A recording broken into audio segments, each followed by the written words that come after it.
Simpsons, the most whacked, tripped-out podcast ever. I'm your host, trash-eating stinkbag, Bob Mackey, and this is our chronological exploration of The Simpsons. Who is here with me today? Henry Gilbert, and tell the fat cats upstairs that things are going to change in this town. And who do we have on the line? Hey, it's Virgil, Texas. Matt Chrisman. Woo! And today's episode is Trash of the Titans. The 200th episode. Hey everybody, vote for my dad, Homer Simpson. If you don't, he'll beat us. Why, you little... No one's gonna beat you, son. You're gonna get such a beating. Today's episode aired on April 26, 1998. As always, Henry will tell us what happened on this mythical day in real-world history. Oh, my God! Oh boy, Bobby, Mark Wahlberg's The Big Hit is a big hit at the box office. Oh, no. Canada's Prime Minister makes a trip to Cuba, no doubt inspired by Homer's then recent trip there as well. And 1 week earlier, Linda McCartney passed away, which is why this week's episode is dedicated to her on The Simpsons. It was a weird image to see after this show about trash, to see a cartoon of Linda McCartney's face saying, oh yeah, by the way, she's gone now.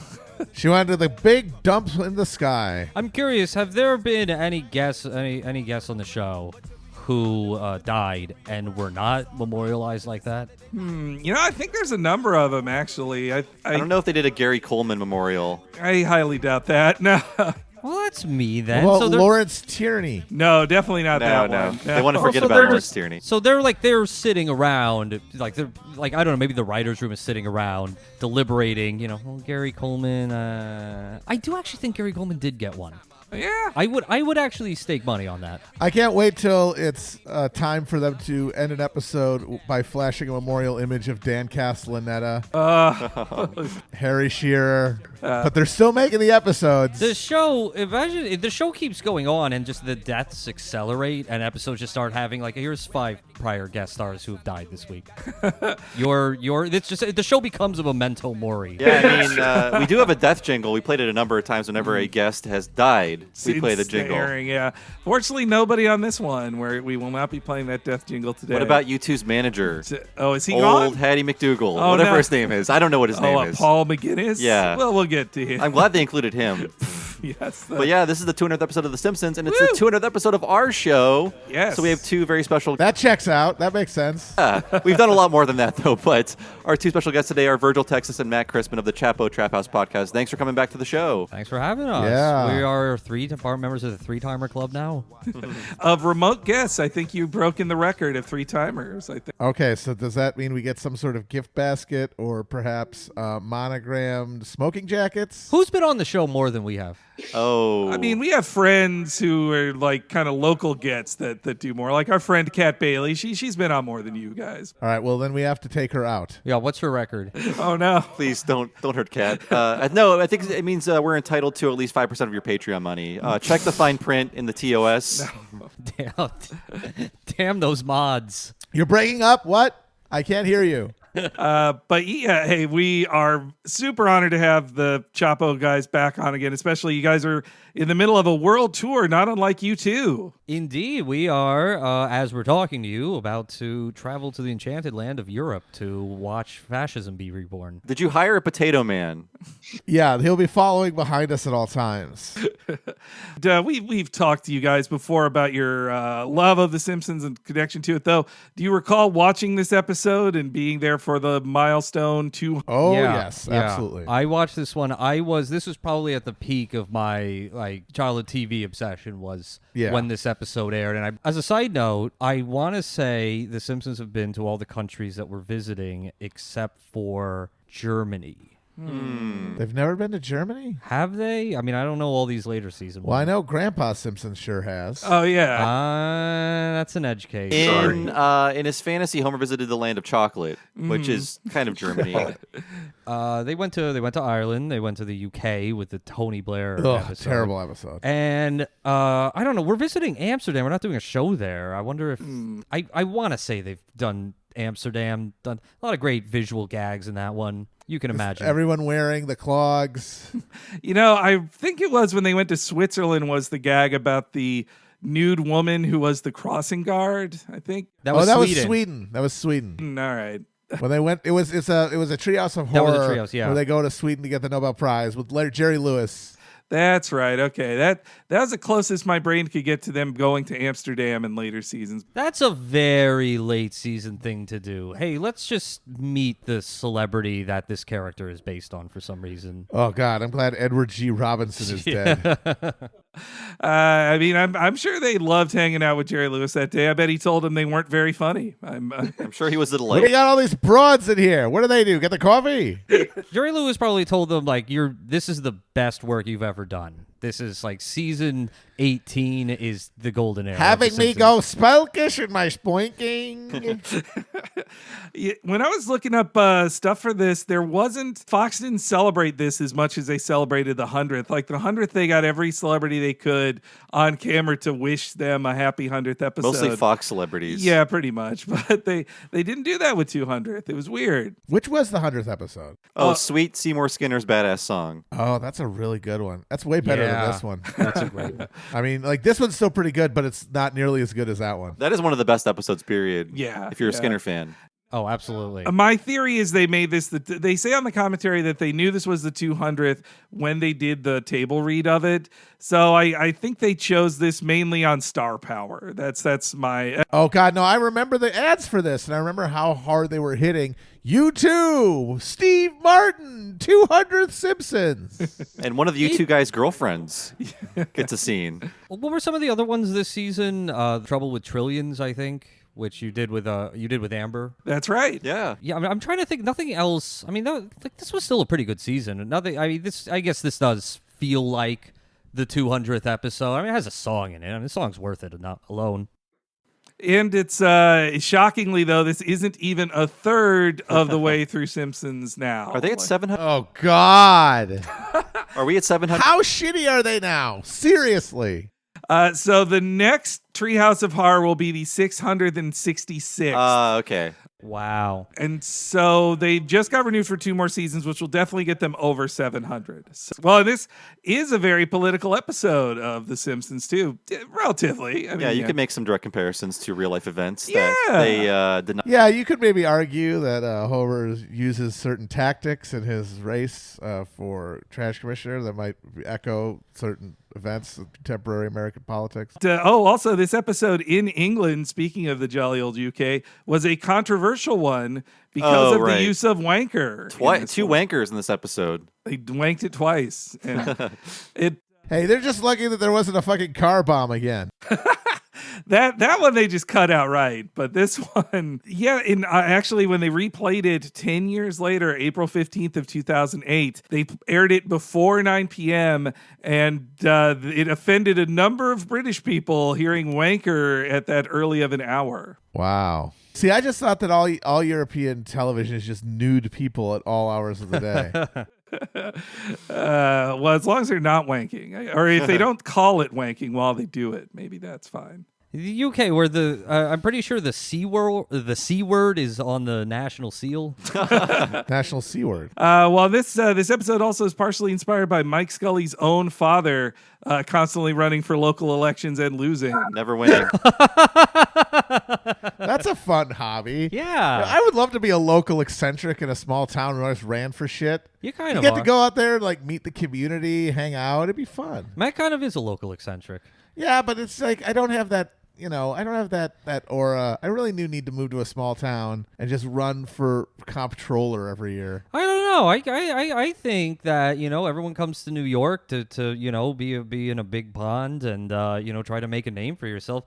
I think you could be a local crank, a visible local crank who's constantly running for mortician, like the Brooklyn, the ceremonial Brooklyn mayor's post. I would run for Brooklyn mayor. That looks like a fun gig. You would get. You're going to cookouts and barbecues and walking in parade. Scully went on to write for Parks and Rec, so I wonder if that local election kind of stuff inspired him in that. He's one of the, if you see on Parks and Rec, the local cranks that appear and say silly things at meetings. He played one of those guys pretty regularly. Oh, was he the one who said I don't have to pay taxes. I've never paid taxes, and it's like that's illegal. And he goes, "Well, you don't know my name or where I live." Yes, yeah, that was him. Yeah, I thought so. This episode, though, starts with a real commentary on corporations, which I always love. Always with the money. The finger thing means the corporations. This meeting at Costington's really was how, as a teen, I imagined business meetings went, and now I know they're much less productive. But why don't we hear from old Costington's? Gentlemen, I'm pleased to report strong holiday sales from the Christmas, Hanukkah, Kwanzaa spend phase, and things look good for the mom-dad grad gift corridor. Then we'll have the usual summer lull, but hey, we're making enough money, right?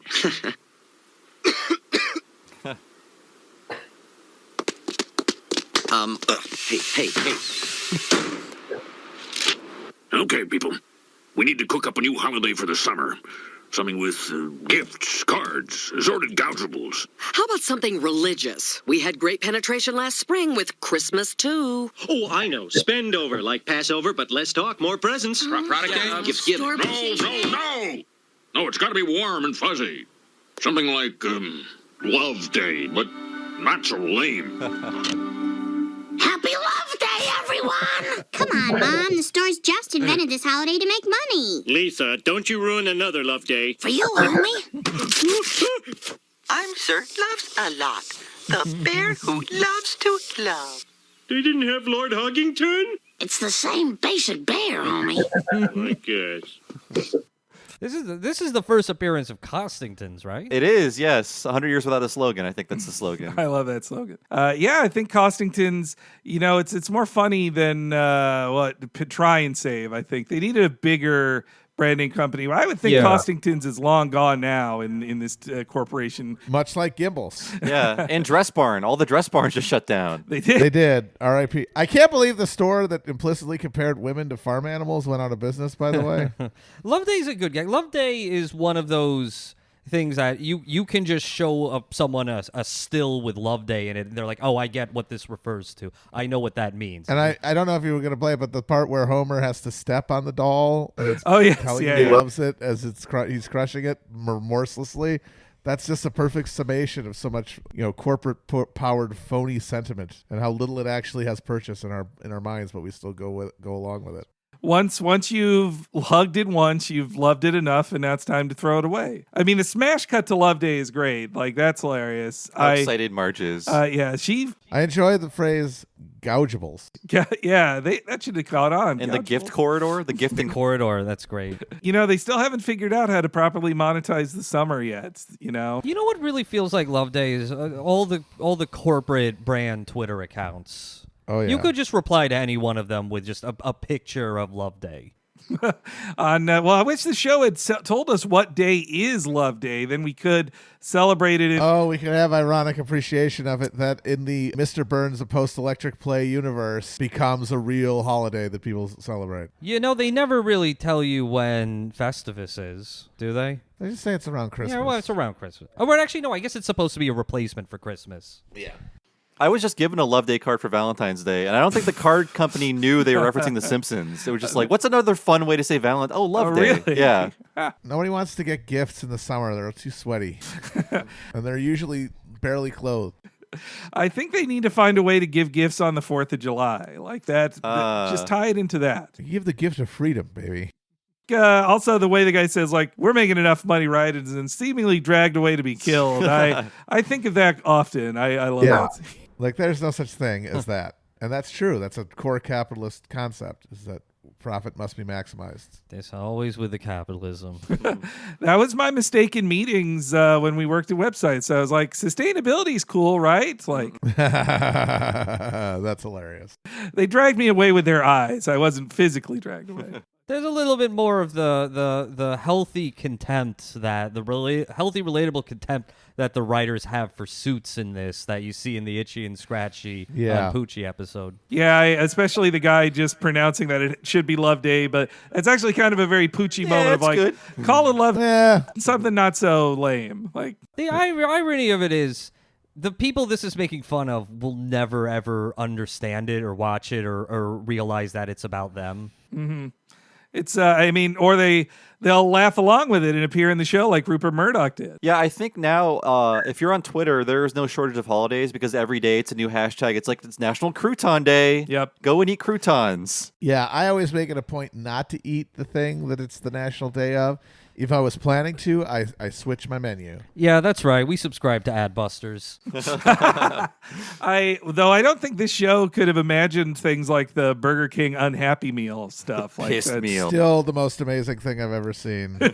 That would have been a lazy joke. I don't like the fact, personally, I think it's a little concerning that the blue meal that they sell, or the unhappy meal, the sad one, the prize is a laundry bag and a fucking rubber band. I think that's not good.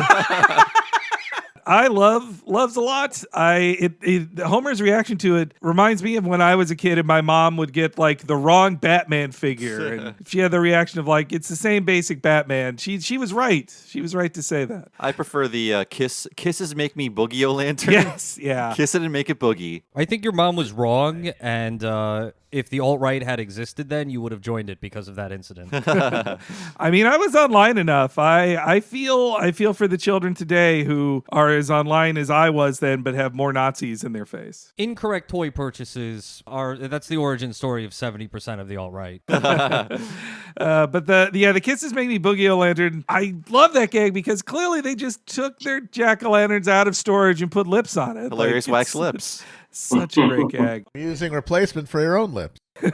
And Homer's dance to the jack-o'-lantern is quite good too. It's I want that on a gift loop. And as Love Day ends, it's time to clean up the Love Day garbage.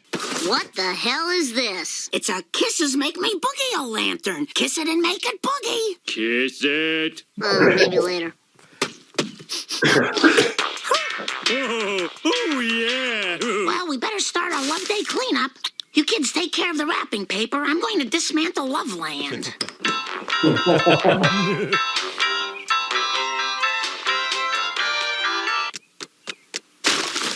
What a terrible waste. Yes, but the memories will last a lifetime. Good crap. It's full, Dad. That means you have to take out the trash. Yep, that's the rule. He who tops it off, drops it off. It isn't filled until it's spilled. I love you.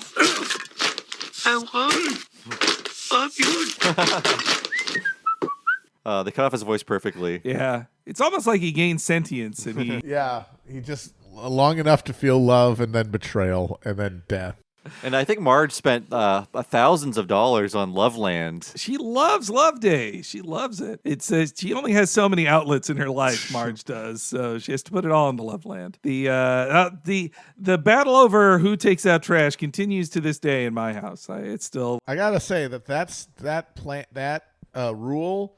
That's just begging for disaster because everyone is going to be incentivized to push the limit on what constitutes full, which means it's always going to be just disgusting and falling over. That is honestly, that's something that haunts my dreams. The idea of a trash can with a rickety mound atop it of trash that could be falling off the sides, and then having to bag that up, and then not knowing if you got crappy bodega trash bags or hefty. Yeah, you got to go alternate. That's the easiest way. Why do they even sell the bad trash bags? They don't work. They don't do the job.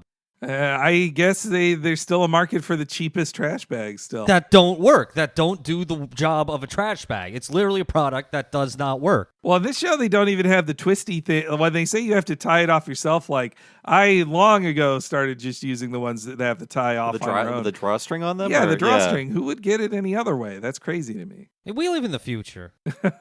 Maybe it was different in 1998. I don't know. But, this battle over who takes it out, though, I mean, if you've had male roommates, I feel like I've had these battles of whose job it is to take it out. Same with dishes as well. What is the rule around the Chapo offices with trash, guys? Yeah, just keep your piles of it away from sources of potable water. The rule is everyone follows Felix around like baby birds picking up his detritus. You remember when Marge goes to prison and there's all the trash in the house, so they just kind of put a rug over it? And it's just undulating with mounds of garbage. That's what our office is like.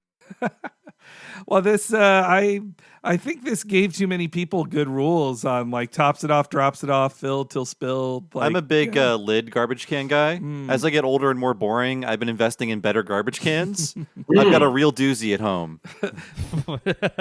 It's and you have multiple garbage cans too, like separate things for it and everything. I separate things. Again, very boring. Fancy pants with a separate garbage. They're expensive. I find they're expensive if you want a nice one. That's not just like a Rubbermaid thing. You want one that's steel and has the 2 compartments, one for your recyclables, one for your non-recyclable refuse. That adds up. That's a lot of money. You want one that talks to you, plays CeeLo. Or just tells me the current fullness level and like with a stinkometer on there or something. The Battle of the Trash Can begins in the Simpsons house. Bart staples a banana peel to it rather than take out the trash. Then Homer gets his big breakfast log, which I wonder what that is. I feel like it's just a pile of processed meats, like some sort of sausage he's just eating raw. I guess, yeah, it's just a raw sausage. This sounds like the sort of product that Matt would talk about wistfully that you could get in the Midwest, but not here. And be just confounded that nobody else knows what it is except for Amber. I'd probably try it. Like a Bob Evans tube of meat products. Yeah. I'd probably give it a shot. Well, it reminds me of like a giant-sized version of like the Jimmy Dean sausage logs you're supposed to cut up and cook, which I've never purchased those. Not that I don't eat garbage, but I've never eaten that specific garbage. Yeah, on a side note, that Chapo you guys did with Bill Oakley of The Simpsons about food was such a great one. Talking Simpsons listeners, if you haven't heard that one, give that one a listen. Yeah, it's great. Yeah, no, he was delightful, and we were of one mind on a lot of the same in terms of our preferences, our love of Arby's, for example. If you recall correctly, he came in to judge our food quandaries, and he ruled one in my favor and one in Matt's favor, so that was a tie. Yep. It's 1-1. Mm-hmm. Next time he's on, you need the tiebreaker on that. Yes, correct. Well, I'm sure that more greater food controversies will emerge. Oh, it's inevitable. I look forward to what food controversies will come up on Chapo from like British food or whatever you eat in Germany. Ooh. Oh man, I cannot wait to go to Tesco's. I'm gonna go ham at the Tesco's. I'm going to go right bloody mental with a Tesco, mate. I'm going to get digestive biscuits. I'm going to get a bloody ploughman sandwich. Yeah, we'll need a British fast food comedy guy like Chris Morris or something. Gonna go cheeky Nando's. I'm looking forward to Nando's. I mean, they have it in a few cities in America. And our brilliant manager / producer Chris has got Buckfast on our rider in Glasgow, so hopefully we can drink that and then stab each other with the bottle. I've always wanted to try a Cornish pasty. That's Oh, those are good. Greg's. That's sort of the McDonald's of pasties. They're good. Oh, I'm gonna go ham at Greg's too.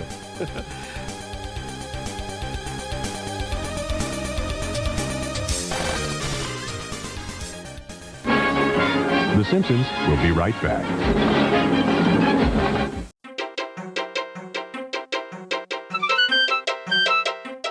We're at our 200th episode, and we're not moving this podcast 5 miles down the road. We're staying right here for the long haul of Simpsons podcasts on Talking Simpsons. Big thank you to our guests, Virgil Texas and Matt Chrisman. They are busy podcast superstars, but they made time to chat with us about this classic episode of The Simpsons, and we always welcome these guys on. They are some of our favorite guests. So thank you once again, Matt and Virgil, for coming back onto the show. Now, this podcast is supported at patreon.com/Talking Simpsons. That's what gives me and Bob the time to dedicate all our working hours to this podcast and getting great guests like Matt and Virgil. If you signed up at $5 a month at patreon.com/Talking Simpsons, not only would you help this show go on for another 200 episodes, but you'd also get to hear every episode of this podcast a week ahead of time and ad-free. You could hear the 201st episode right now. And the same goes for our sister podcast, What a Cartoon, where me and Bob give the same in-depth treatment to a different animated series once a week. And that includes shows like Winnie the Pooh and Tigger 2, and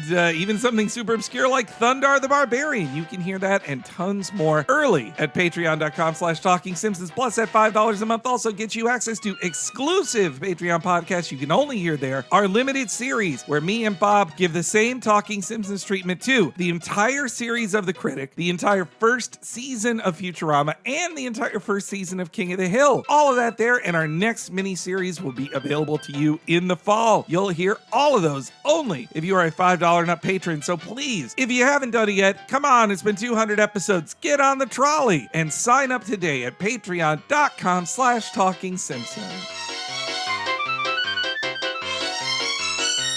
You know, a gift is even better than Sir Loves a Lot? A $10 and up premium subscription at patreon.com/Talking Simpsons. If you sign up there, not only will you get all of the $5 stuff I talked about, but you'll also get our monthly What a Cartoon Movie, where me and Bob talk for 3 or even 4 hours about a specific animated theatrical feature film. What have we done so far? Batman Mask of the Phantasm, Kiki's Delivery Service, Akira, a Goofy movie, The Secret of Nim, Spider-Man Into the Spider-Verse, 1992's Aladdin, and in June, the Tiny Toon Adventures direct-to-video feature, How I Spent My Vacation. You can hear all of those right now if you bump up your pledge or just sign up at $10 a month. So much cool stuff, and you'll get a new What a Cartoon Movie podcast each month. Plus, you'll get to see all of our previous video content that's only available to $10 and up people too. Please check that out. One more time, patreon.com/Talking Simpsons.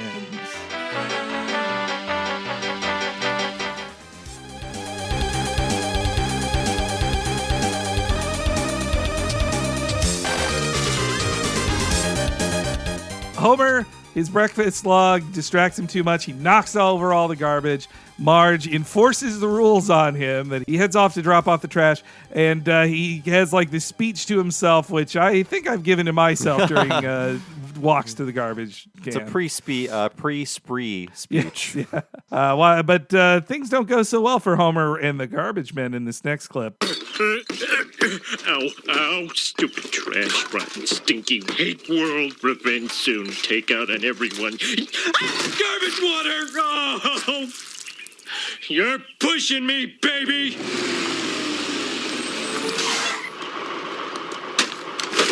Hey, wait! Stop! I have garbage! You guys are the lousiest garbage men ever! Yeah, I'm talking to you! You trash-eating stink bags! Uh-oh. What did you call us? I don't know. A lot of people were yelling stuff. Yeah, you called us trash-eating stink bags. Didn't you learn anything from Love Day? That was yesterday, moron. Good news, everyone! I got in a fight with the garbage men, and they're cutting off our service. Oh, Lord, now what are we going to do? Just let the trash pile up? Hey, I'd rather live in a dump than in a world run by snooty garbage men. Dad, is this another one of those situations that could be solved by a simple apology? I never apologize, Lisa. I'm sorry, but that's just the way I am. I think this is the first show to really just talk about the horrors of garbage water. Yeah. It's a constant fear of mine, taking out the garbage. Like, what is the water? What's it made out of? Oh, God, they really captured just the anxiety of taking out trash. Just perfect. Yeah, there's so many disgusting things in this episode, but I think just the garbage water is the grossest. There must be one writer who has such a specific vendetta against having to take out the trash. Well, I love in the garbage water drawing too, like you see the sponginess of his slippers soaked it up, so he has to like squeeze it to get some out of it. Like it's, ugh, God. Not very appetizing. This is not the best time to eat. We're post hoagie now. Yes, yeah. It's like a very understated joke, but they do show that Ned's trash is just this little cube, which I guess that's just showing that he's more responsible with his trash and whatnot. And there's a great I love how quickly the garbage truck backs up towards Homer after he's threatened these big scary garbage men. When I was a kid, I'm sure they're paid well, but it was sort of an urban legend that garbage men are actually paid handsomely, and you can make so much money. And it was like the rumor. Okay, growing up, I heard they do okay. I don't know. I watched Rock. And it revealed the real life of a garbage man. And Charles Dutton killed a man.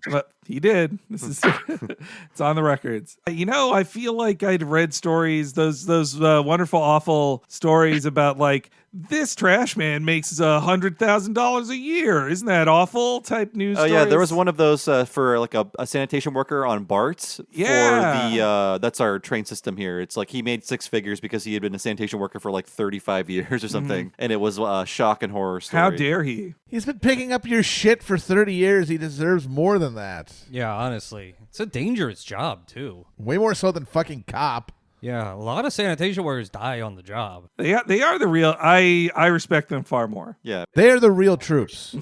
Imagine a day without a fucking garbage man. Holy shit. Oh, society would break down. Yeah. I would immediately just settle all of my scores. like that's it. Oh, we don't live in a functioning society. Got it. Time to begin the cleansing. The thing is, like, it's because of all the stopping and driving and stuff, all the traffic stuff, and they don't have those little stop signs on the sides of their trucks like school buses have. So people don't know what to do, and they just run over people. Oh, that's horrible. Yeah, no, it's terrible. Of course, you deserve that much money to freaking pick up the society's trash. Isn't there often sanitation strikes in New York, or is this what I've just heard about the big time New York? Well, there was the big one in the 70s. Yeah, huge, long, protracted one. That was that was society breaking down in New York. And I don't believe we've had one since. The last strike was, I think, this illegal strike that the MTA did a few years back. Maybe it was like 10 years ago by now. I can't remember all too well. But that only lasted like a week. Otherwise, the people know to keep the peace with the sanitation workers, and we do get those articles too all the freaking time. And these 10 sanitation workers making six figures. Well, Homer's very kind of weaselly. A lot of people said a lot of things. That's a useful phrase. But then he gets gutsy. He's like, "Hey, that was yesterday, buddy." Like that's so it's such a fun turn from Homer there. And great design on him covered in trash. Like they clearly stuffed all of his pants with trash. It's a good reveal, and I like how it's good news. Yes, yeah. I'm curious. Yeah, it makes you really wish you had seen exactly how they humiliated him. I think I bet their last touch was putting that grapefruit on his head. I think that was like the cherry on top. And I also like Homer's. He apologizes that he does not apologize. That's a wonderful line. My dad, I don't think ever apologized my entire life. I can't. Hard to think of any time. It feels like a very old dad style there. That's a good way to be. No apologies. It's a Mitt Romney way. I think the best I ever got was like an "I'm sorry you took that the wrong way." Yeah. That classic "I'm sorry." So trash is over. Bart and Homer, instead of being sad about it, they get really into it and just start throwing shit out the window, which, if you're going to live in garbage, you may as well enjoy it. That's a good way to think. I bet the writers were upset they used their trash angel joke last year. Yeah, they couldn't make trash angels. And they say, "No room for you, Jell-O," reference to the old ad campaign. And "No room for you, Jell-O," reference to the post, in a post-Cosby world. I don't know what their ads are. Their slogan is, "We have distanced ourselves from Bill Cosby." Though apparently I didn't know that Jell-O, along with the DreamWorks television animation, did like a 2018 cartoon series starring Jell-O people. Were they jigglers? Because I don't understand that. I think jigglers are over. I don't think they've been over, but just I don't want to touch the Jell-O. It's disgusting.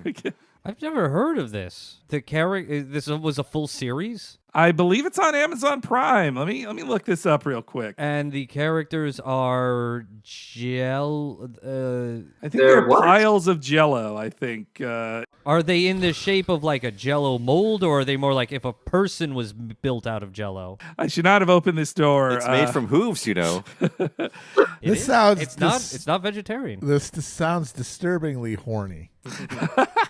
I'm a little Is this worried what's that polluting this is the horny. next generation's minds? So in August 2018, Jell-O released an animated series on YouTube and Amazon titled Jell-O Wobs. What? That sounds like a British slur of some kind. Yeah, you don't. Yeah. Yes, the Wobs are at it again. Bring about the Maxim gun, Chauncey. Oh, I guess they're all just like generic Jell-O mold shapes. Yeah, I see it now. Yeah, they're different wiggly. It looks like your typical. So they're just shapes. Yes, yeah, they're just shapes. Generic shapes. They're not shaped like anything. It sounds boring. What do they do? What's the? Do they have eyes? Do they have a face? It looks like yeah, eyes and a face. I have one of these open on YouTube now, and it has 1.8 million views. So the good Wobs Lord. are taking off. They're more popular than us. What is the show about? What's the plot? It looks like they live in some sort of refrigerator I town. think they live in the fridge. Oh my God! You didn't tell me it was Wobs with a Z. Oh, okay. Yeah, they got yes. They're blobs with faces. Yeah, but what do? Do they have? Is it they have psychosexual dramas? They spread Jello awareness. That's not a plot. There needs to be conflict. So it's Jellos versus ignorance of Jello. that classic archetype of a myth. Yeah, it's a man versus man, man versus Jello, Jello versus ignorance.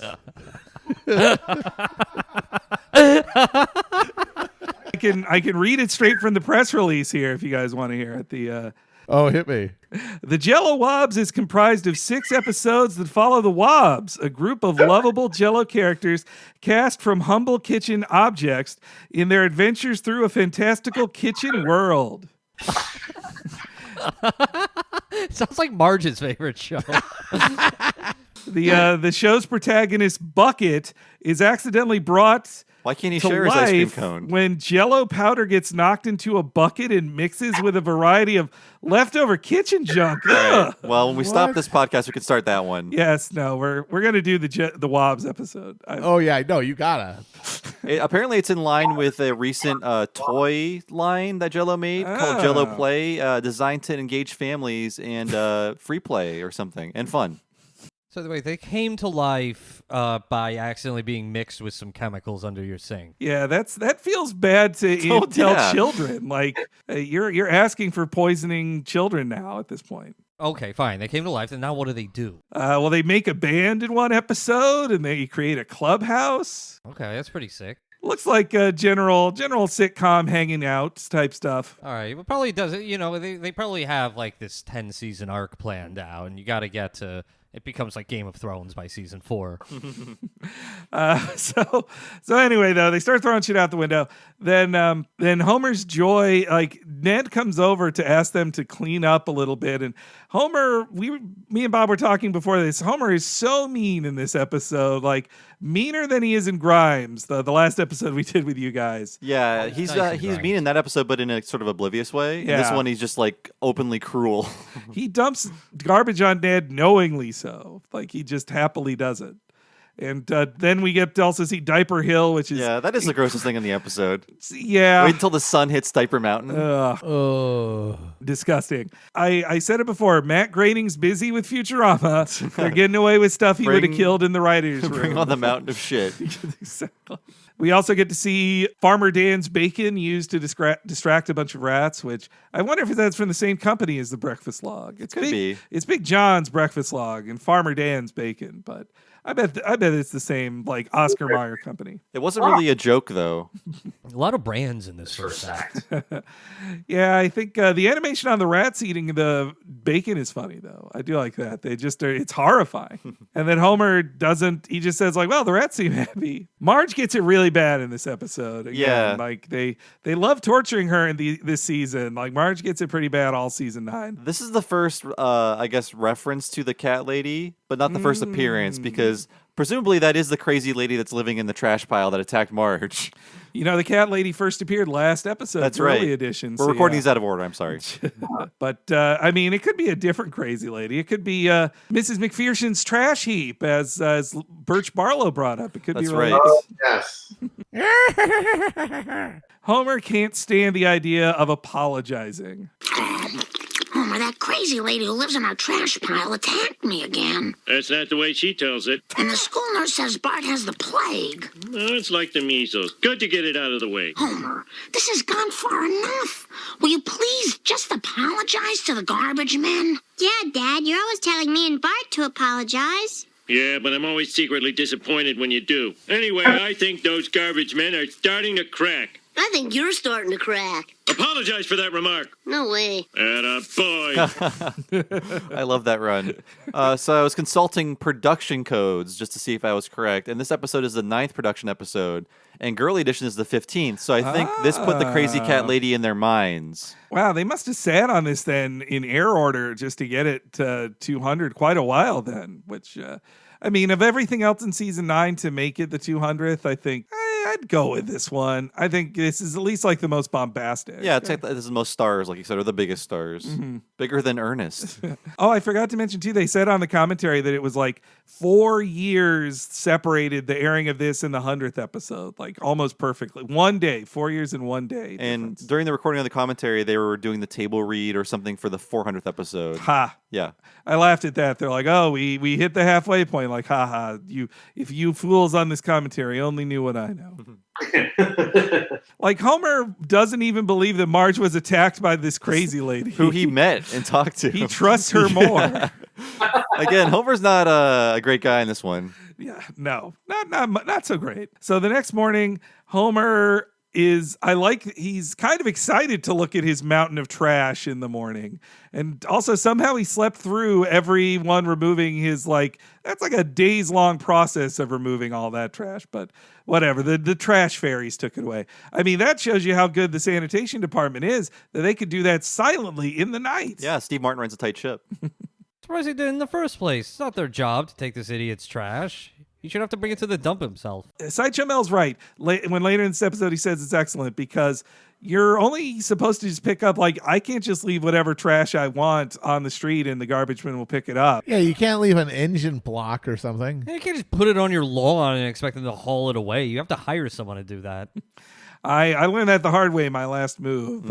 I put a mattress in the dumpster at my new place. My mistake was not putting in the dumpster in my old place and leaving. But at the new place, they're like, you can't put a mattress there. And so I paid a guy to take it away. But I had contemplated doing putting it in the middle of the street and then calling the garbage man and saying well, somebody left it there. You guys got to take it away. Yeah, how would they know? Or write your enemy's name on it. He's so proud of this garbage, he put his name on it. Why couldn't you put it in your dumpster? They said it was too big. They said that they don't take it away. My super could have been lying to me on that, but that was his opinion. That's also I found out that they have cameras on the garbage can all the time, and they knew it was me that put it there. Oh man, so they're always watching in this apartment complex. Panopticon. Homer though seems to think that his garbage strike worked. Woohoo! I won! This is a very, very proud day for us, especially me, your father. Me beat City Hall. It's just like David and Goliath, only this time David won. I know. I heard it too. Here's some music. And to think you wanted me to crawl, Marge. Well, this man doesn't crawl. He stands tall. That rhymes, Marge, and you know it rhymes. Admit it. Homer, you didn't beat City Hall. They picked up our trash because I wrote a letter of apology to the Sanitation Commissioner and signed your name. Period. You signed my name? I feel so violated. You've signed my name lots of times. But this isn't like a loan application or a will. You signed away my dignity. And I'm going to get it back. Lisa, do I have my pants on? Yes. Perfect. I like Homer's just happiness. He's so proud of himself there. And then just seeing Marge next to him getting madder and madder is that's just so funny. Marge should just let it go. Yeah. Well, would have been the easier way. She can't let classical music play in her head like Lisa. Yeah, she has not learned that trick yet. Lisa talking to herself there. Lisa's stream of consciousness. That's basically how I feel 8 hours a day. Just reading online. I know, I saw it too. I need to be telling myself that more when I reply to, say, Joe Biden fans on Twitter or people who share Bill Maher videos. I should just tell myself, listen to classical music in my head. I kind of like that Lisa also didn't become an actually person there though as well. Yeah. I mean that's Zen. We all need that. And I love that. I love that it's what pushed Marge over the line was him insisting that rhymes, and it rhymes. Like he thinks that Marge is not backing him up on him accidentally rhyming something. Now, another great joke about Homer being cruel that he's forged Marge's name regularly on her will. But Homer can't. Also, it's a really weird drawing when Lisa tells Homer that he's wearing pants. She has this odd smile on her face. I don't really understand what they're doing with that. But so Homer heads off, and this is where we enter to the local politics of the episode and one of our big guests on it. Do you guys are politics heads, but how important is a sanitation commissioner? How much power do you think they wield? I've never heard of a sanitation commissioner. That wasn't a thing in any place that I've I always assume that on the East Coast out where we live that they're all mafia-affiliated criminals, and their job is to decide which criminal Italian mob family will be in charge of the sanitation. Let me clarify here. I mean an elected sanitation person. Yeah, I wonder if that's much an electable gig, though. When you mentioned the mafia angle, I am kind of surprised that Fat Tony didn't appear in this episode. You're right. Yeah, what the hell? No, I think in a lot of cities, the sanitation commissioner is appointed, right? Which should tell you that Springfield is a weak mayor system, which means Quimby's position is largely ceremonial. They most likely have a city manager, city council form of government, which means with a lot of elected positions that would otherwise be appointed by a mayor who was in a strong mayor system. Well, also, Ray Patterson says that he's been elected 16 years in a row, which is is there an annual sanitation commission election?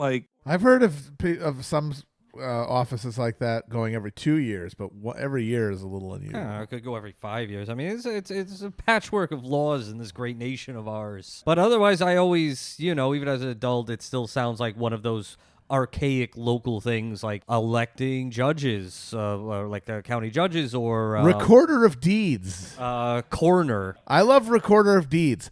Is this just the guy you come in and say, here's a deed, and you're like, all right, I got you. You hand him the receipt. Why would you have to have that elected? What's your position? I'm going to do a really good job recording those deeds. Unlike this asshole. Well, that guy sucks at recording deeds. I'm sure 80% of the elected recorders of deeds are just all Tea Party Trump people now. Also, what the fuck with electing coroners? Where is that an elected official? I swear, I'm going to do a really good job carving up your grandma. No, they all run on MS-13 and abortion now, and ending creationism. I think it should be pretty suspect if someone wants to be the coroner. I think we should not trust that. Especially if one of their promises is to not to have sex with the corpses. I'm like, why'd you even bring that up? Nobody was asking you that. But yes, why don't we hear our comedy legend Steve Martin here as Ray Patterson. Here's your apology back, Mr. Simpson, and I'm sorry we couldn't work this out. Don't come off all high and mighty with me, Patterson. You can't scare me with your office and your desk and your lamp. I'm not trying to scare you. I'm trying to get my work done. Oh, I get it. Put on a big show for the cameras. What cameras? Why are you still here? I came to fight City Hall. I want to shake things up, Patterson. Stir up some controversy. Rattle a few cages. Hey, stop that! You'll never silence me. I'm the last angry man, Patterson. A crusader for the little guy. Leave the bird alone. Never. Look, Simpson. I've been elected by the voters of this city 16 years in a row. So they must think I'm doing a damn good job. You want to know what I think? No. Nobody wants to hear the nonsensical ravings of a loudmouth malcontent. Oh, well, we'll see about that. Hey! No cut. I want to register to run for Sanitation Commissioner. And tell the fat cats upstairs things are going to change in this town. Okay. But this is where you register as a sex offender. Jeez, there's always a line. I love that joke. So Patty and Selma are in the line, Jimmy the Scumbag, and also Freddie Quimby are in the sex offender line. Good picks for sex offenders of Springfield, especially Freddie Quimby, I think. Though, I mean, the Kennedy-type dudes like him, they do not register as sex offenders. It's just shenanigans. I apologize to listeners. I had previously said Mo was a registered sex offender. Clearly, he is not a registered sex offender until this episode, so I'm very sorry I had misstated. Yikes, play the toilet flush. The design of Ray Patterson, yeah. Well, it feels like from the same places, Jack Lemmon, Rodney Dangerfield, and Helen Hunt, that they designed the character to kind of look like them, but not entirely. I mean, it looks like a caricature of him, in my opinion. It feels like he's playing a role in the show. He's like a little acting in the show. than I guess so, Steve yeah. Martin is, though. But he was at a very high point in his career at this point. I mean, now nobody cares. We're post Return of the Pink Panther Returns or whatever. Oh, God. With those movies. But he was doing things like Bowfinger will be next year, and then Cheaper by the Dozen in those movies. He was like a huge star around this time. Father of the Bride. Yeah. But now not so much. I remember an AV Club story from a decade ago or something where Steve Martin was trying to pivot to something else because nobody wanted to see his bad movies anymore. Oh, no. And he did this public appearance, and people were upset because he only wanted to talk about art collecting, which, to be fair, is very boring. The 92nd Street Y. They had to give people their money back because they thought he was going to do comedy, and instead he was just talking about art. You wanted to hear about comedy? He's also an accomplished banjo player. It's true. He plays a rare form of banjo playing. I mean, still for a whole generation, he's the guy who puts an arrow in his head. Like, he never became a different thing than that to people.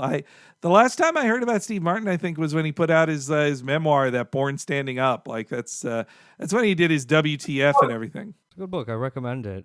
He also got on this script before anyone else. He published a book of his tweets. Oh, did he? Oh, wow. Yeah, this was back in 2011, when I guess that was still a novelty.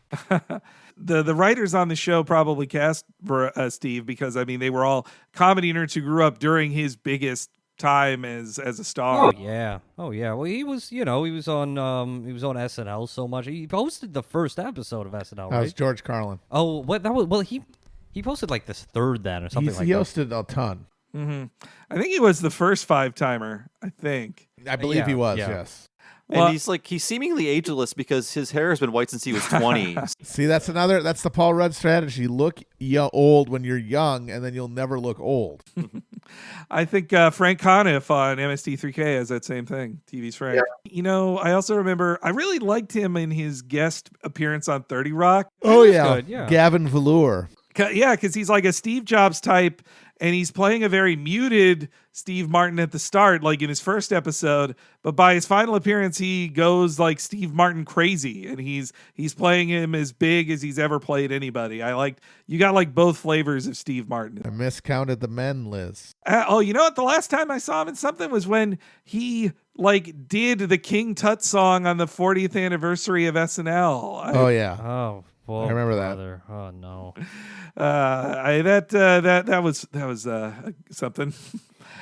Yeah, well, he was a pioneer of that kind of smart absurdist comedy. That's still very relatable. Yeah, I think he was smarter than a lot of people gave him credit for when he first appeared. I think too. Yeah, right. But it's just not as it's not as polemical or even observational. It's weird. And Bob might disagree with this, but I think it's unprofessional to keep a bird in your office. I think Homer's not right to abuse that bird. No, that's fine. It's a small enough bird. It's like having which one of you is pro bird? Bob is a pro bird person. It's a pro bird podcast. You're anti bird?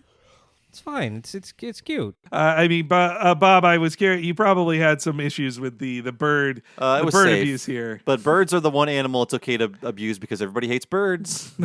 I wonder if when the idea of sex offender as joke and things started, it feels like a very late 90s thing of somebody just stating, I'm a registered sex offender. Yeah, I feel like the joke 5 years before would be a joke about stalking, because that was a fun... I mean, they did it on The Simpsons. I'm going outside to stalk. Yes, yeah. Lenny and Carl. I feel like the first time I saw a joke about a registered sex offender would have been, probably either this or Big Lebowski. I don't actually know the legal history. My suspicion is that the kind of tough on crime panic is what led to this massive sex offender registry. So it just wasn't a thing before that. Yes. The specific legislation is, but no, I think it was created by the crime bill. It might have been, honestly. I think it's in the. I think the requiring states to have a register of sex offenders, I think, was in the crime bill. So we can thank Joe Biden for this joke.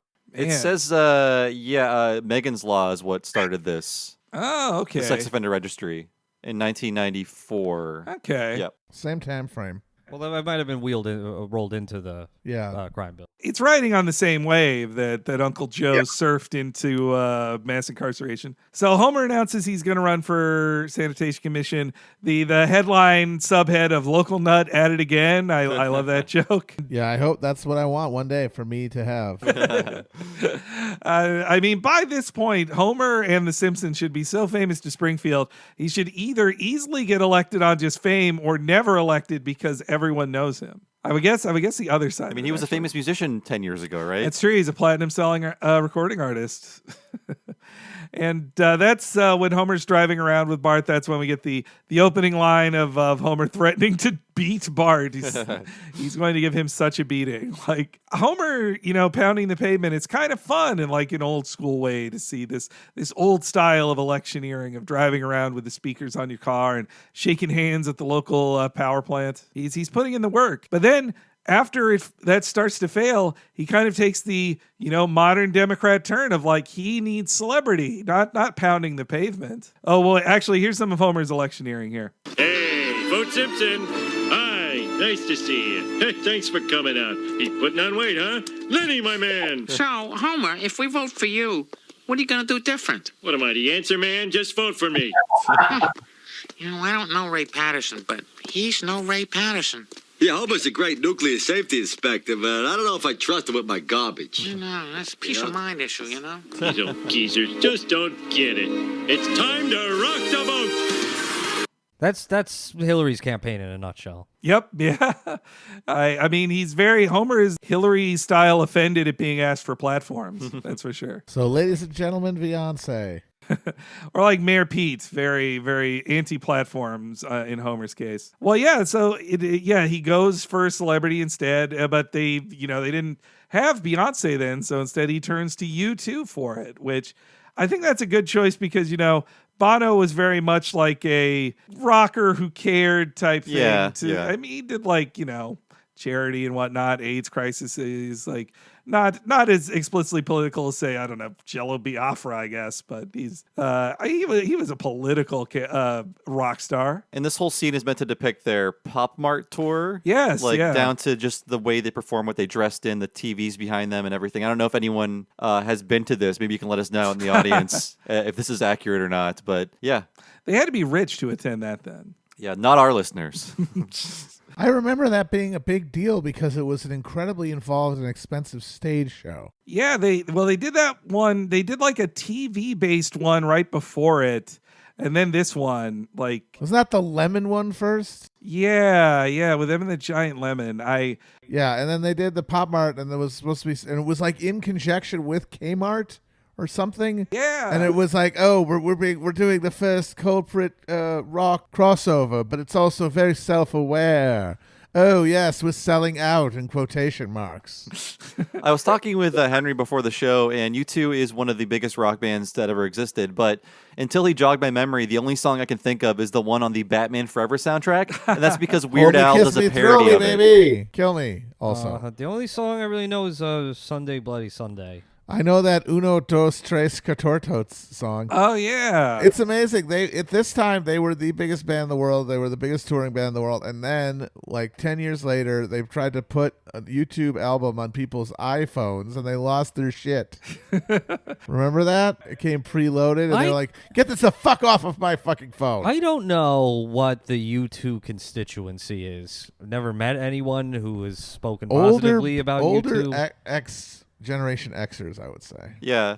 I mean, Henry was playing a few songs for me after I was like, I can't think of any songs. And I was like, oh, I didn't know that was a U2 song because whenever the radio is playing U2, I'm like, the radio is making noise again.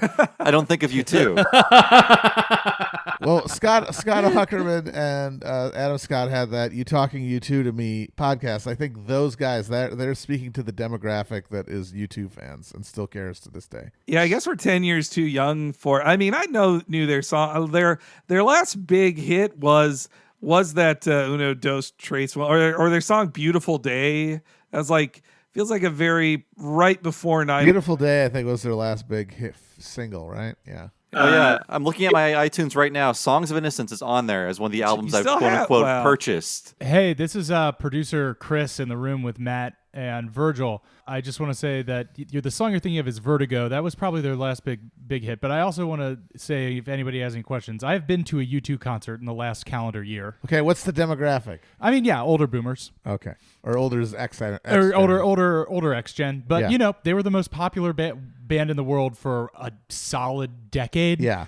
So you're going to retain some constituency there, no matter what, even if you fade out of the what's hip and young. Wasn't that an adorable time when there was such a thing as a huge rock band? Yeah, well, there still are. I mean, no, rock is dead. Look, if U2 toured again, they could probably play. Yeah, with the old audience. What I'm saying is, like, with the younger contemporary audience, there's no big rock band. Yeah, well, there's no emergent rock band that is like giant and hugely popular with young people. I mean, I don't know. You could. I don't want to super get into this, but I'm sure like something like Imagine Dragons is gonna like sell major tickets at this point. Imagine Dragons is the closest thing, and I put it to you, sir, that they're a fraction of the U2 popularity. Just to give a little glimpse into where U2's politics are now, one of the most memorable moments of that song or of that concert is when they're doing their current version of Sunday Bloody Sunday. They have this huge screen that runs the entire length of their arena, and they're showing images from the Troubles, and they're both basically just showing this montage of like kind of cartoon political drawings from the time,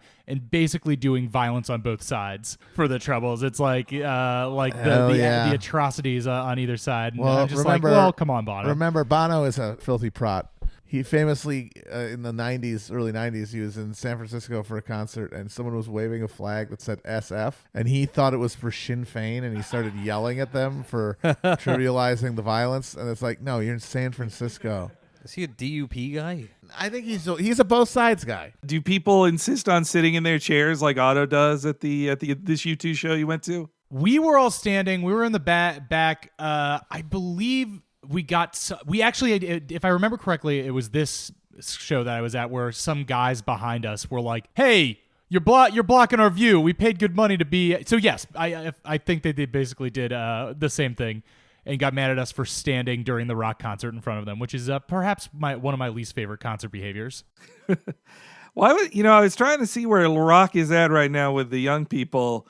At Coachella, like, it's pretty rare that the headliner is a rock band. And when it is, it's like Radiohead or Arcade Fire, which have just been like, they're not new, or Guns N' Roses. What the fuck? Yeah, Arcade Fire is not huge. They won that Grammy, but it was still like a big thing that they were an indie act winning a Grammy. Even at their biggest height, they were never anywhere near the U2 level. That doesn't exist. That tier has been eliminated. Yeah, for rock I gotta say I agree with that. Because rock is dead, baby. Rock is turning into jazz. It's a niche genre for certain types of people, but the broad pop milieu is all R&B and pop ladies and such, and apparently 50,000 Korean guys. I agree who with all look identical. And they don't look identical. That's literally racist. They give them surgery to make them look that way. Okay. Grandpa got into the horseradish again. Let's go back to The Simpsons.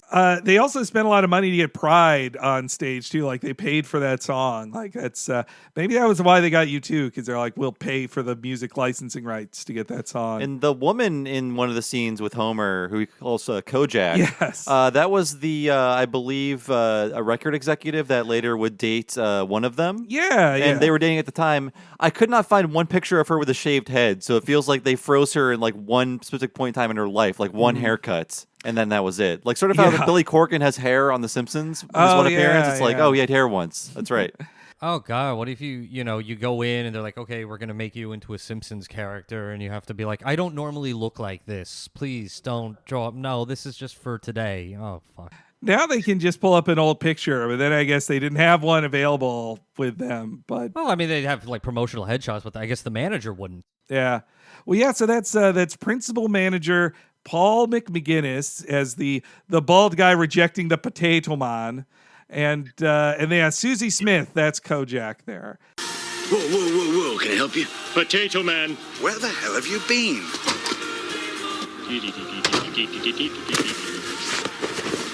Okay, camera 2.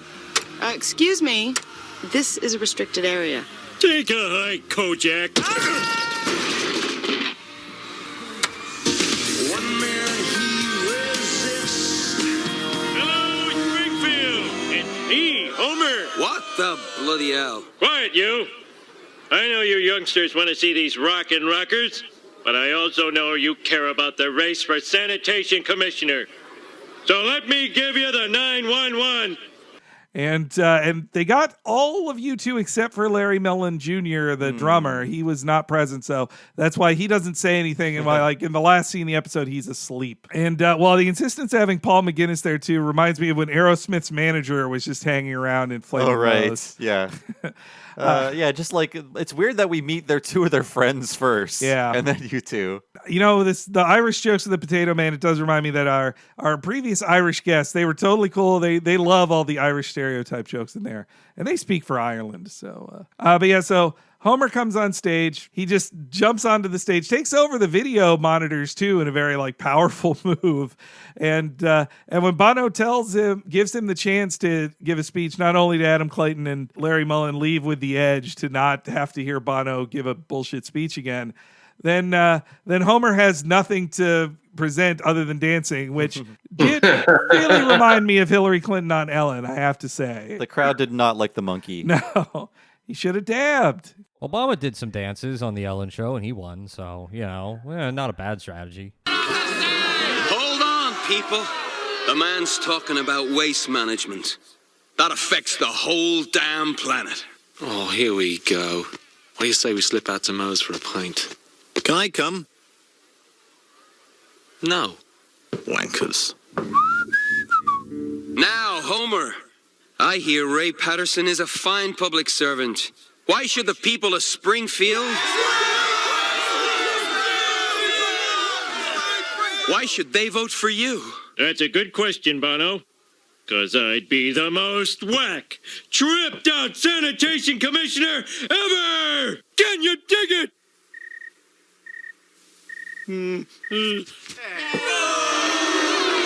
Wow, look at him go. You're the real Lord of the Dance, Homer. Oh, Bono, help me! Don't worry, folks. He'll get the help he needs.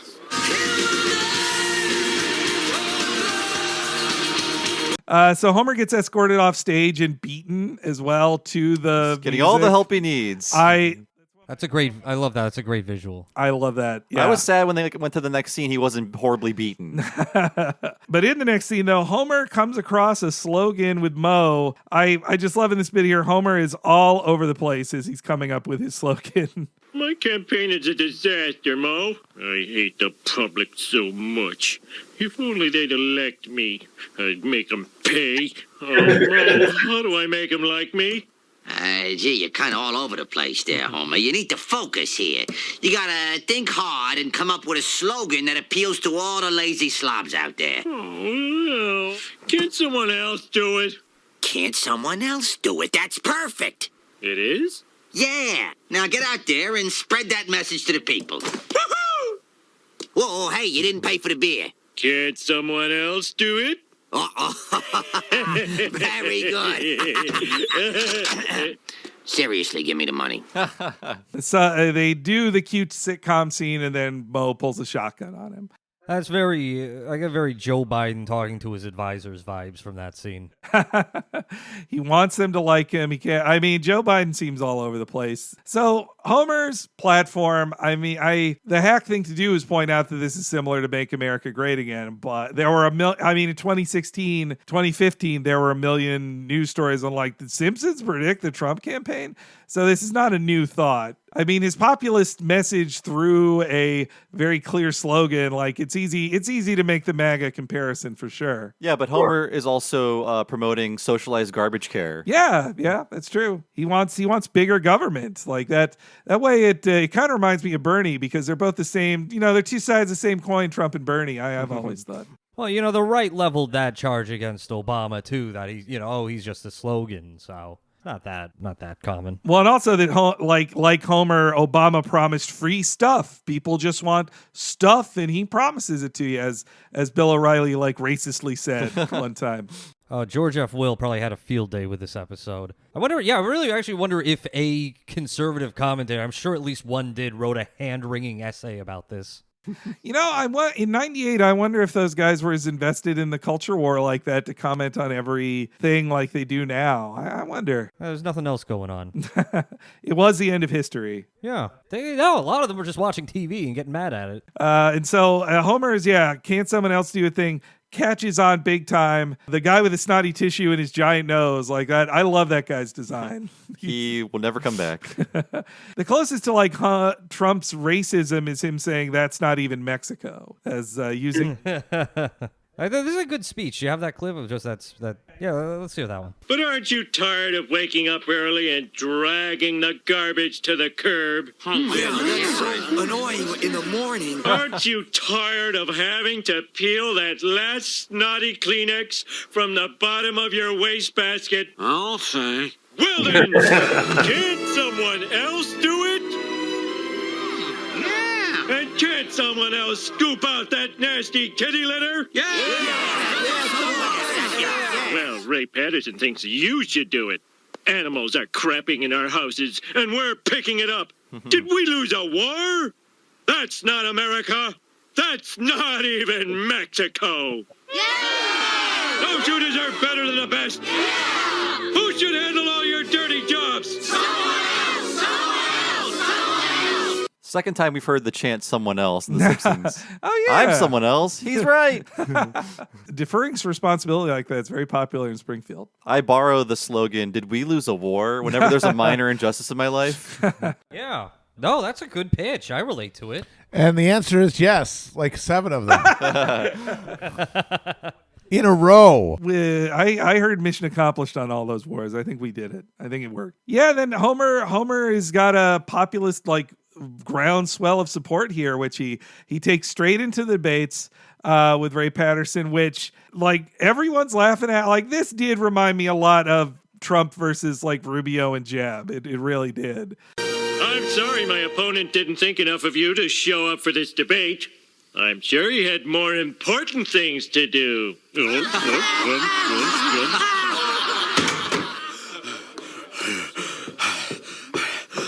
Sorry I'm late, everyone. Somebody tampered with my brakes. Well, then you should have been early. Hey, got you there, eh? Oh, come on, people. This man has promised round-the-clock trash pickup. That's impossible. Not if we hire more men. And my men will do all your messy jobs. They'll wash your car, scrub your shower, air out your stinkables. Especially, Homer's bullying of Ray Patterson here in the second part of the debate. I'll play the clip real quick. It's very similar. I can't believe what I'm hearing. Well, then you better turn up your hearing aid, Pops. Pops? I'm only 2 years older than you. Do we want old man Patterson here with his finger on the button? What button? What the hell are you talking about? What button? Where am I? Who took my false teeth? All right, fine. If you want an experienced public servant, vote for me. But if you want to believe a bunch of crazy promises about garbage men cleaning your gutters and waxing your car, then by all means, vote for this sleazy lunatic.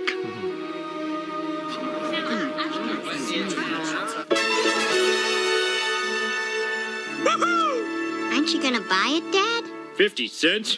Not likely. That totally reminded me of when Trump told Rubio he was flop sweat and shaking all the water around, all that shit. Yeah, and he was right. It's a good pitch. Ray's pitch was very similar to the Hillary pitch of just I'm the most experienced. Yeah. Don't you want that? Come on. Turns out you need to be the most likable. Homer was winning on likability there. Ray Patterson does come off as kind of a scold. So Yeah. I'd have voted for, honestly, Homer's crazy promises would have gotten me to vote for him too. It sounded pretty cool. Even though he's right, he's kind of a jerk. Yeah. Well, like most people, none of us know what the sanitation commissioner does. So, yeah, what the hell? How bad could it go? Homer talked me into the ballot booth for that, which I wouldn't even have gone to for sanitation commissioner. I feel like for all the people who said this predicted the election, like when they were writing it before 2016, then they really shouldn't have been as surprised when Trump won, since this episode presages that too. But yeah, so Homer's now actually has to be in office. This is where I think the comparison breaks down, because they predict he'll crash and burn very quickly, which still waiting on that one. And also, though, Homer then tries to befriend Ray Patterson as well. He's just like, come on, we're friends. That's were all in the lies. past. Yeah. Homer is civil as a politician as well. What more do you want, people? It was that great line from the debate where Patterson says, "You cut my brake lines," and then Homer says, "Well, shouldn't you have been early?" and Wiggum just goes, "He's got you there." Like. But then we get that parody of the Candyman, which I've never seen Willy Wonka all the way through. Really? And I forgot that like 45 minutes of the movie, they're not at the factory. And so I watched this song for the first time as it is in the movie. It's boring and kind of creepy. It's just like a shot of a guy singing to kids. And I think the purpose of the song in the movie is to let the viewers know children like candy. Yeah. Candy is sweet and children like it. Wait, I don't remember that from the movie either. Was that That's at the beginning. The guy's singing to the kids at the candy store. Wait, he's singing the Candyman song. Yeah. Is it? I thought that was an old standard. No. I did enjoy Krusty's box of used porno. Used porno. Makes you think, what does used mean? And why did he label that box? I think you know what it means. I like the Oscar the Grouch. That's a great visual gag. And it does it on the fourth joke instead of third. Third is usually the rule on that, but I like the I think that was the last like great song they did in the series. Yeah, it might be. I think and this was written by Ian Maxtone Graham, the writer of the episode, though I mean it's a parody song. Yeah, you don't get the ASCAP money for it. It's pointed out in the commentary. I also love the animation on the joy on Wiggum's face when he's cleaned off by them. He's like childish laughter. They're not even just taking out your garbage, they're cleaning your body. Yeah, they will soap you down. It's a wonderful vision of America. I mean, that's if Elizabeth Warren really wants to catch on, she needs to pitch that, not the college debt thing. It's really cool that when they have musical guests, they don't always get them to sing, but in this, all three of the guys sing, even though only one is a singer. But that is true. I mean, Edge sounds fine. I don't think we mentioned this, but you two requested to be on the show. They weren't asked. Yeah. They're like, we want to be on The Simpsons, and they found an episode for them to be in. And yeah, they sang the whole thing. If you want to search for on YouTube, you can find an MTV News about them recording this, and they're all in the same room, and they like recorded for a few hours that day. They requested a beer. Yes, yeah, they're like, oh, we got to method this, have actual beer when we're drinking beer at Moe's. Bono really gets into singing about his arse too. I like that a lot. When they cut back to Homer humming the song, I assume that means that it was all just a fantasy of Homer's. No, that happened. That's canon. Well, you do see the guys in those outfits later, so maybe. And yes, that's when Homer is alerted that he has spent through his entire budget in a month, which we find out that is $4.6 million, which this is 98 money, but in 2012, New York City's budget for sanitation was $2 billion. So. Wow. It's a smaller city. It's I don't know. Springfield's pretty big. It's got like a gorge and a mountain. And what garbage is accumulating at the gorge? Come on. They should have put it in the gorge instead of that mine. They it must have fallen out of the gorge too at some point. Yeah, that solid waste that saved Homer. Oh yeah, exactly. It's already there. You're right. He can't put it there. But yes, Homer is run out of money. He's by signing checks with a stamp. Like that's how he flew right through it. Simpson, you idiot! You spent your entire year's budget in a month. Your department's broke. Oh no! Wait, I think I've got the perfect solution. You'd better, because those garbage men won't work for free. Oh, Patterson was right. I'm crashing and burning. How could you spend $4.6 million in a month? They let me sign checks with a stamp, Marge. A stamp! You know, Dad, there's a lesson in all this. Many cities have problems with garbage disposal, and it's time we realize you can't Wait, shut up! I just thought of something.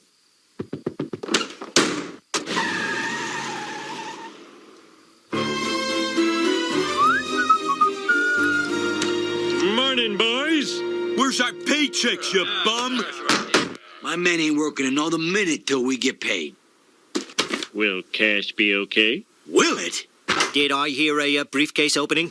Clearly, though, they should just increase taxes on Mr. Burns and pay for the new sanitation. Just pay for it. I mean, everyone is so happy with this system, even though it's expensive. I mean, surely all the grifters in office want to, keep everyone happy. Well, there's less money for graft going around then, I guess, is the case. I mean, Quimby has like a spider sense for graft. There's so much of that. And you can hear a briefcase opening. I love that. And also that Homer's learning the lesson of like the power of unions because the trash collectors union won't do it for free, which that's pretty great that's his plan. There's also a little moment of Lisa kind of leading the viewers to thinking this will have Homer learn his lesson, and instead he just tells her to shut up, and then he came up with something else and just runs away. Homer somehow gets money. He opens up the briefcase, pays off all the union guys. How does he do it, though? The family has their own guesses here. Okay, before I show you, who wants to guess how I got the money? Dealing drugs? I'll have to say drugs, too. Close, but you're way off.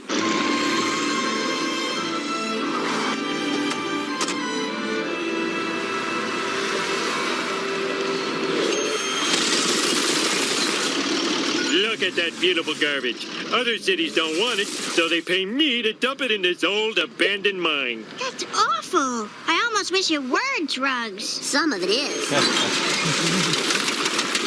Good God, Homer. You're turning our wonderful little town into America's trash hole.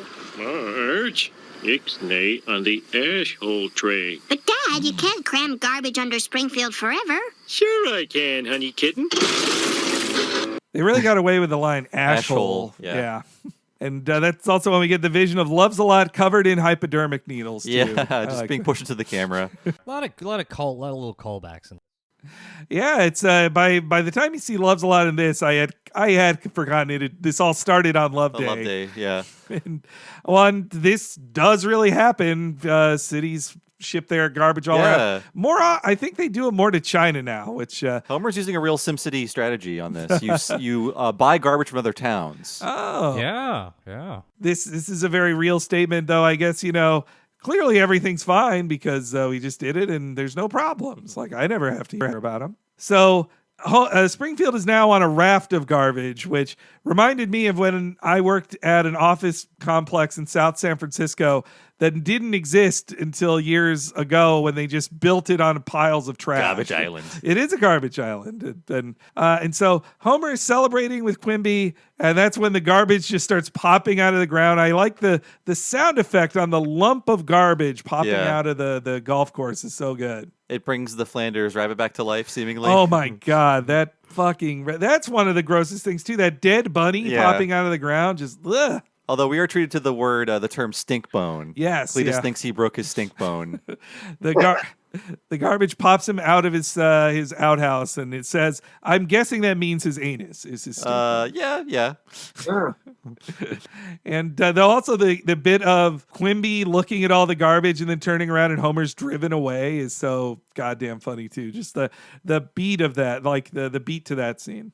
But so everything's the entire town is just full of garbage. They have a town meeting to decide what they're gonna do. And here, these are where the parallels to Trump ends. Yes, yeah. This whole third act is like, no, there's no. Again, the show imagines a lot of like fictional checks and balances that don't exist. Though then again, Homer isn't. They say they're going to horsewhip him in this scene, but he is never horsewhipped. He doesn't. I guess he loses. It'll be after they move to town, I think. Sure.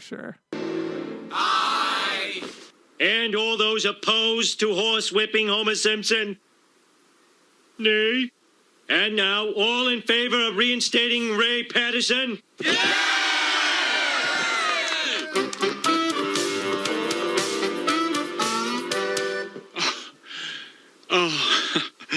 Oh, gosh. I'm not much on speeches, but it's so gratifying to leave you wallowing in the mess you've made. You're screwed. Thank you. Bye.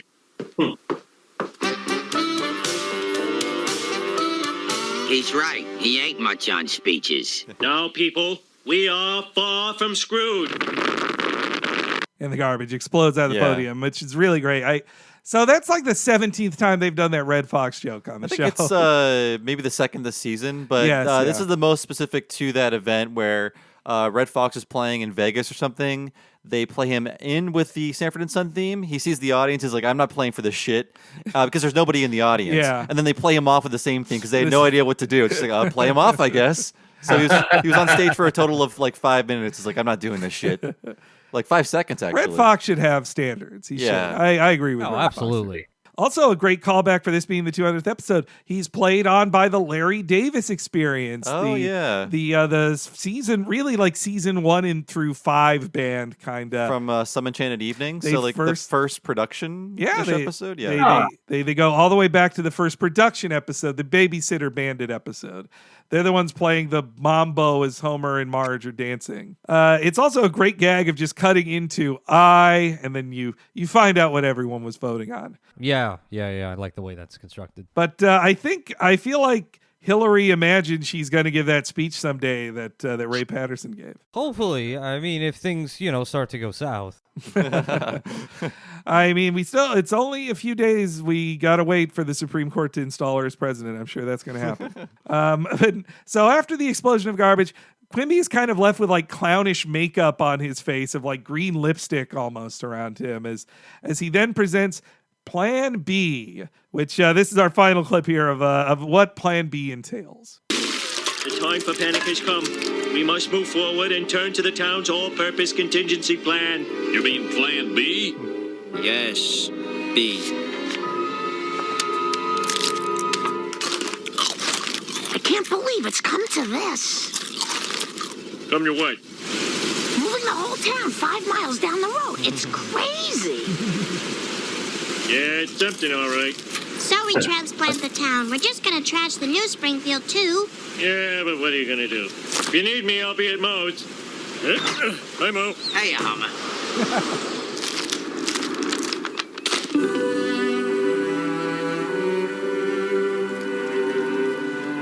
Do yourself a favor. Don't turn around.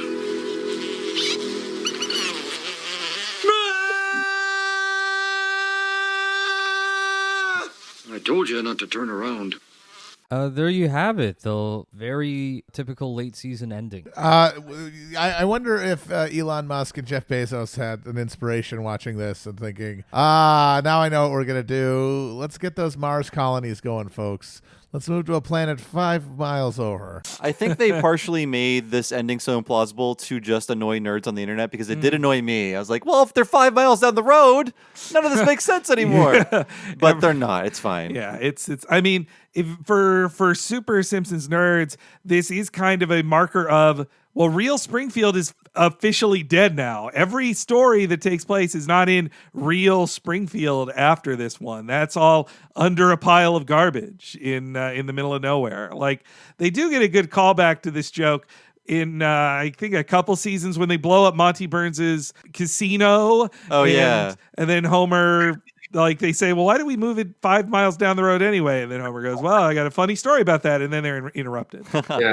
Though when I was a kid, even watching this, I knew a crying Indian gag was stale. Like, I was like, we're reaching the end of that shelf life for that. And then we get a rare gag over the credits too of just just a few more minutes with the U2 guys and their spoon collections.